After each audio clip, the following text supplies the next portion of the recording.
je najčešće problem unutarnja rotacija kuka.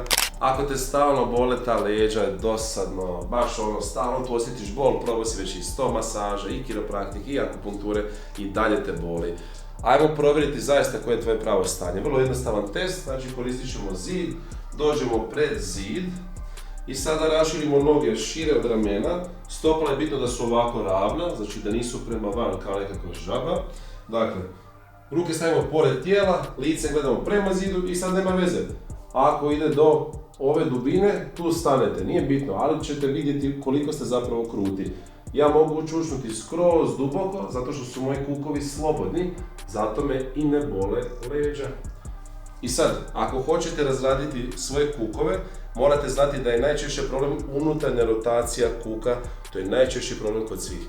Sada ću vam pokazati primjer vježbe kako ćete tu unutarnju rotaciju osloboditi da bi mogli normalno čušnuti, da ne bi bila kompenzacija da vas bole konstantno ta leđa i da moraju trpiti stalno pritisak.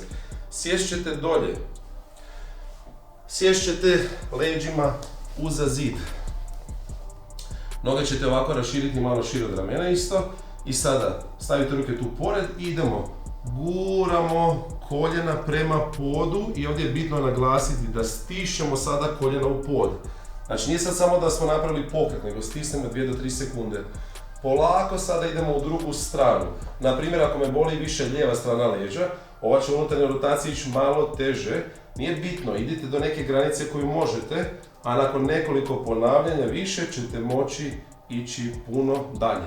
Dakle, idemo razrađivati onu stranu koja ide svakako, stisnuti 2-3 sekunde i onda idemo polako u tu drugu stranu koja je malo bolnija, treba će vremena, ali doći ćete svakako i do tog potpunog pokreta. Kada razgibate kukove, onda ćete ponovno probati testirati čučanj uza zid.